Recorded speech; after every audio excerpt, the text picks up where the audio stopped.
lot of work ahead of us.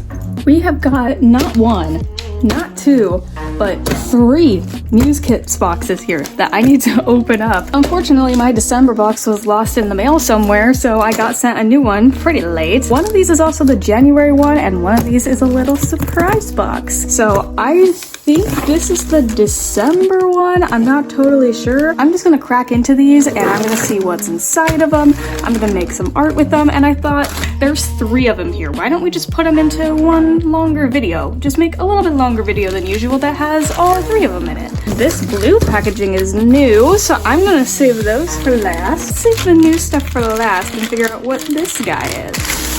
There we go. Let's get this first one opened up. This is my little surprise kit. The incredible team over at Muse Kits saw that I am getting super into printmaking and asked if they could send some printmaking supplies as a Christmas gift. So I got a little printmaking box.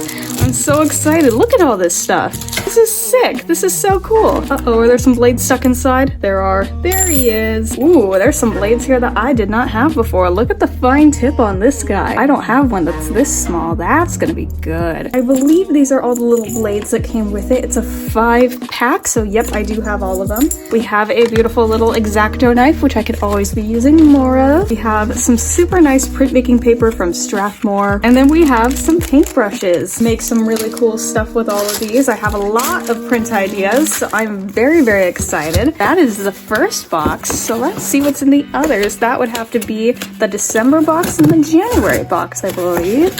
All right, let's see what's in this guy. Ooh, a new style of box. That's really pretty. There we go. Ooh, the new designs are super nice. Words. This is the January box, which is cosplay, making sculptures. I'm so excited about this. Oh, I saw this. Look at this cute magnet calendar. That is so pretty. We have more X-Acto knives. And then a tool that I don't know how to use. I got super excited when I saw this in the box. It's a beautiful texture stamp, and I'm so excited about it. It looks so nice.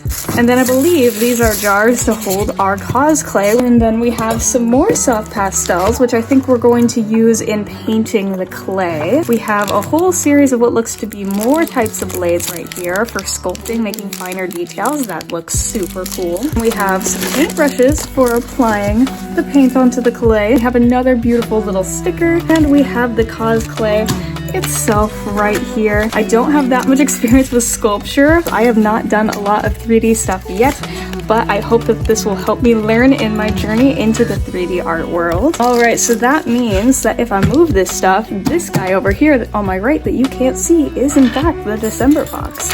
Let's get him out of there. There we go. I also have this one upside down. And let's see what's inside the December box if you haven't already known. Oh, I didn't see the sticker for the box. That is super pretty. All right, and this is the December box. It is a resin pouring box, which is something I have never done before. 0 experience, so I am completely new to this. There's a mysterious box here. I don't know what's inside the mysterious box. There is a lot of stuff in this mysterious box. We have some alcohol inks here. Red and purple. I really like red and purple. They're my 2 favorite colors. I don't know if they knew that when they sent it out, but I really like red and purple. We have some craft paint here. We have some molds here for the resin. We have a couple resin pouring trays. We have some paintbrushes, and I'm assuming this is a mixing stick to mix in some of the stuff. And we have what looks to be some sort of mat for us to do our work on. Resin pouring is an extremely messy process, so I'm glad that they sent something for us to cover our surfaces with. Let's sort out all of these things and start making some stuff. And since the resin pouring box was first, technically, it is the December box. It is the earliest in the time frame. I believe I'll start with that. It's also the most complicated and messy one, so I figure I should probably do that one first. Are these supposed to cover your thumbs? Because that's just what I automatically assumed it was. Just a lot of words. Hold up, I can use these for jewelry? Avoid skin contact. All right, I see.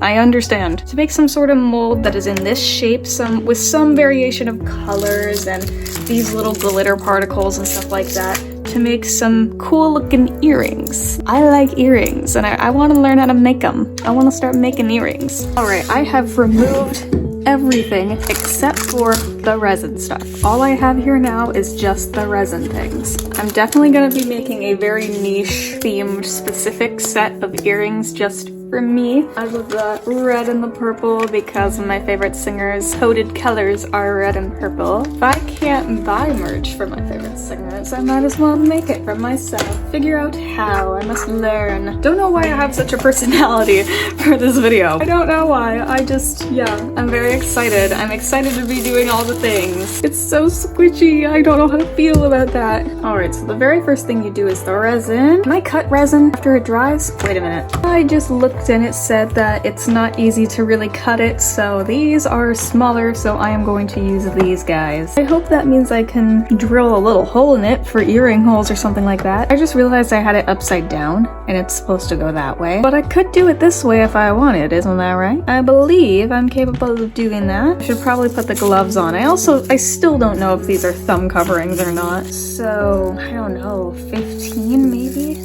I don't want it to be super thick earrings. I want to use both the red and the purple. I mean, I should probably do some tests before I make the actual ones, right? Probably. That's probably a smart idea. Not me trying to make merch for the most niche band literally ever that nobody watching this is gonna know a thing about. I can't get this guy open. I'll try to make it half and half after I first attempt to make this work. I felt a drop of ink explode on me, so it definitely worked. I almost forgot I can add sparkles. The little tiny containers of sparkles. If I want to make stuff, I want to save the red and the purple. Just with just the gold and the rainbow drops first, and then I'll try the purple and red. Oh, I need to cut the tip off of this guy as well. I have too many ideas, too many ideas. Start simple, start simple. That's probably good, right? Although that would have been awful. Because I would feel much more comfortable about this rather than just pouring it. Actually, let's just do 10. Let's do 10. It's hard to squeeze. There we go. Pour them both together. Now, how long is this gonna take? Because it's drizzling a bit. There's a lot of excess there on the side. Okay, then I have to slowly stir. This one will be the gold. 8. I don't know how much is normal for that. Probably mix this, shouldn't I? There's something else keeping this from opening.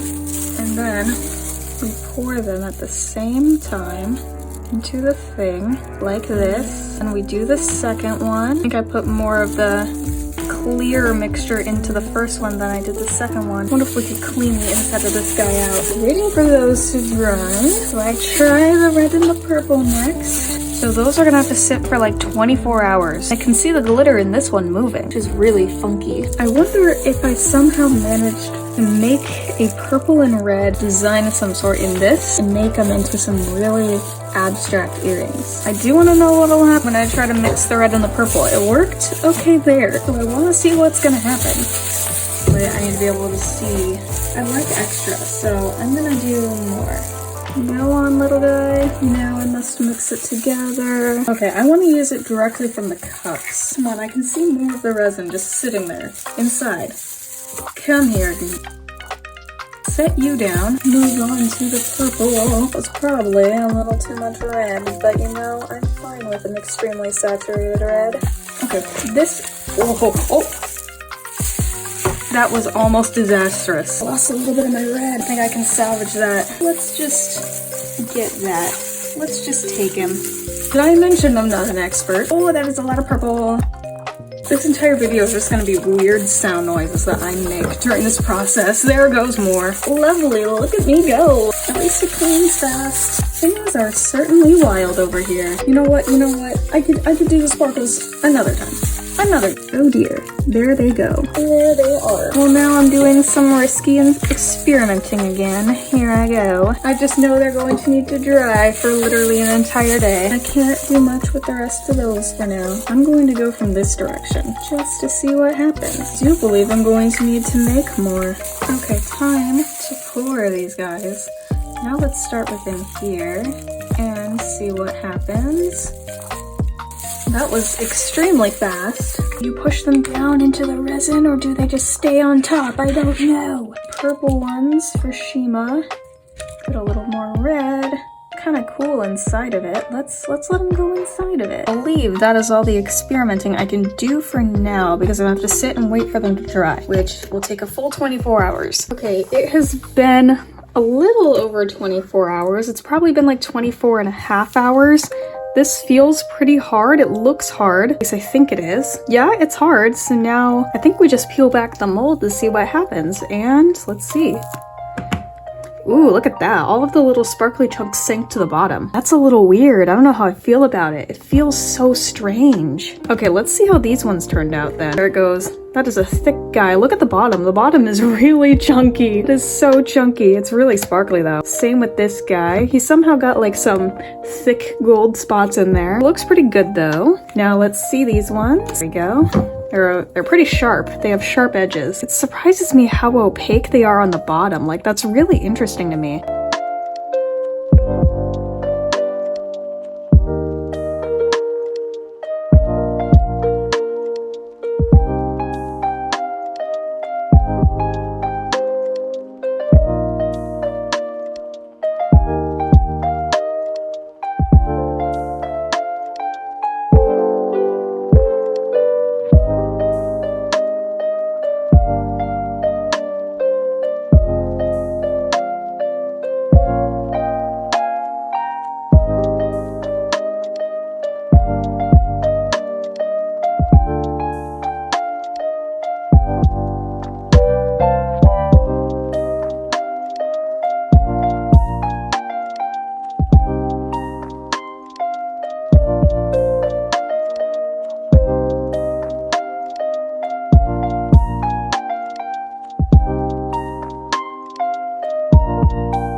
Okay, so now it's time to jump straight into working on all the clay earrings that I decided I was going to make. This is supposed to be a sculpting box, but I really wanted to try making earrings. That's something I'm very interested in doing in the future, so I thought, hey, why not just try it now? Something I definitely knew I wanted to do was I definitely wanted to use the pastels that we were given in a different way than they were supposed to be used. I really wanted to make the clay colored. I didn't want to have to paint on top of it. That's just not a method I really like all that much. So I decided to literally try to color the clay myself. I mixed a ton of the pastels with the clay, which gave it this really cool marbling looked effect, which looked really pretty. I also used my India inks a lot in dyeing these clays to give them a really rich, beautiful tone.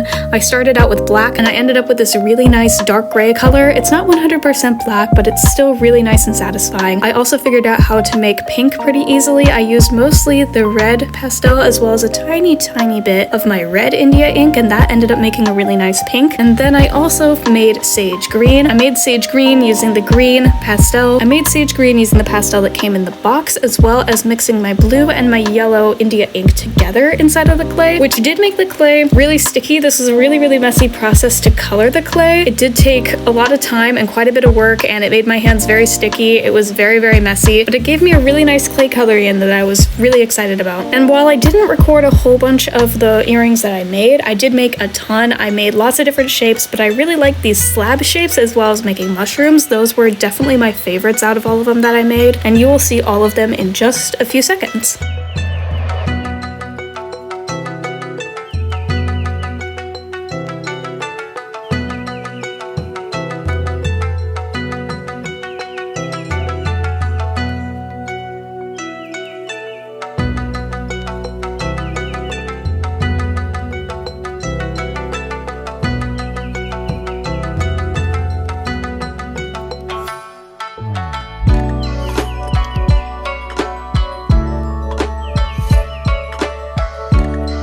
Okay, so I made a ton of extra earrings off camera that you didn't see. I cracked the code to making sage green, so I made quite a few sage green earrings that I'm super excited about.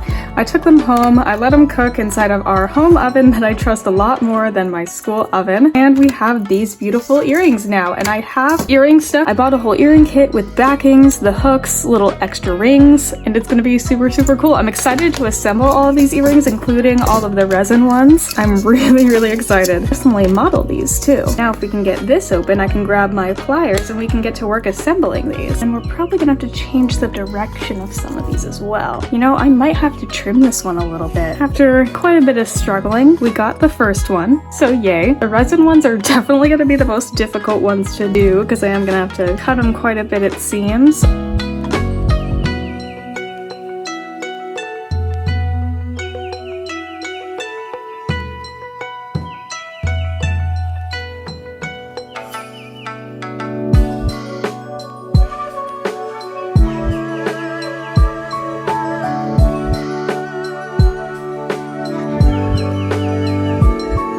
Usually I don't record my face when I'm doing these kinds of things, so it doesn't usually matter. But we have the first pair on right here. Don't usually pull my hair back, so that's a fun thing to think about. I think they dangle pretty well. I like the length. They're basically like weightless. I don't really feel much of anything when I'm wearing them. Which is with the hat, obviously. Oh, so you know, that's instantly much better. That solved all of our problems. I feel much better about this. I think they're a little bit wider than the rectangular ones. I also like the rounded edge. I think that makes them stand out a little bit. What I really like about these ones is how much the white stands out. You can really see it on these because the S's are so thick.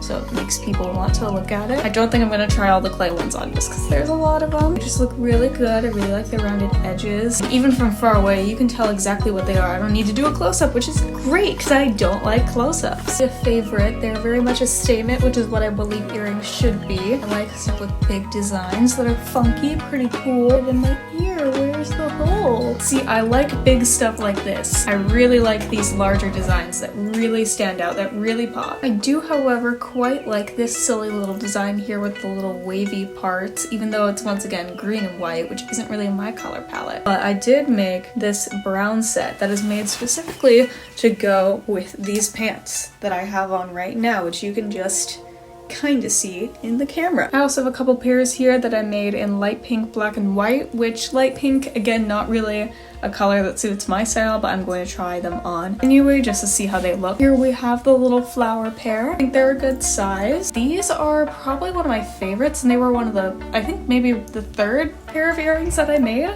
so I like them quite a bit. Here we have mushroom pair number 1. The pink mushrooms. I quite like the size of these. You can very clearly tell they are mushrooms. They make me quite happy. These are definitely a win for me. The mushrooms are also some of the more simple ones to make, so I really like these ones a lot. Here are the sage green ones. Either these or the pink are my favorite in size. They're almost identical. These ones I think are just slightly bigger. So a size that's the same as this or the pink ones would probably be the ones I'd go for. These green ones are definitely the biggest of the slab shape ones that I made. They have a beautiful marbling texture, which you can't really see on camera, but it looks really cool in real life. This may be my personal favorite size. Again, I just really like large earrings. My little square guys are last. They're kind of small for me. I'd probably go with slightly bigger squares, though I'm sure there's somebody who absolutely would love this size of earring. I can't just go based off of just my personal taste. I have to think of what other people like as well. I'll be keeping these on as I start working on the final project of this video, which is making my next print out of the block printing supplies that are in the little surprise box. I already know exactly what I'm gonna make. And I'm also going to challenge myself to make a little strip of letters that I can use for part of the print as well, which I have not done yet, so that's going to be a little bit of a new tricky challenge for me, but I'm very excited about the print, so we're going to jump right into that. Okay, so jumping right into the print, I knew what I wanted to do pretty quickly because I had this print design already done on my iPad. I already knew exactly what I wanted to do, just copy it over onto a physical form, which didn't turn out quite as well as I had hoped it would compared to the digital version, but I am going to refine it and make it look even better in the future. It's not quite done yet, but I can't wait to show finished results once I do finish it. I decided to go with a Moomin print because I absolutely love the Moomin franchise, particularly this one scene from the 90s anime with Moomin and Snufkin dancing. It's really, really cute. It's been one of my favorite scenes from the show. I absolutely love it, and I wanted to make a little print of a screen cap from that scene, and I decided to do it this time, especially since I already knew I wanted it to be a smaller print, only a 5x7 print at most, which is exactly what I went for here. So that is in fact everything that I have made in this video. 3 whole boxes of mystery art supplies, all really cool handmade 3D forms of art. A lot of earrings and a single print that I'm going to keep working on and refining. I hope you all enjoyed this probably longer than usual video. I'm probably unboxing the February box as I'm editing this, so that's probably gonna be really fun for future me. Thank you once again to Muse Kits for sending me all these lovely things to let me continue making art with new mediums and try new styles, new things. It is always a pleasure. Be sure to like, comment, and subscribe if you enjoyed the video. Let me know which was your favorite pair of earrings that I made. Please, if you have tips on polymer clay earrings or any type of clay earrings, give them to me. I want the tips on the earrings. Other than that, I will see you in my next video. Bye, everybody.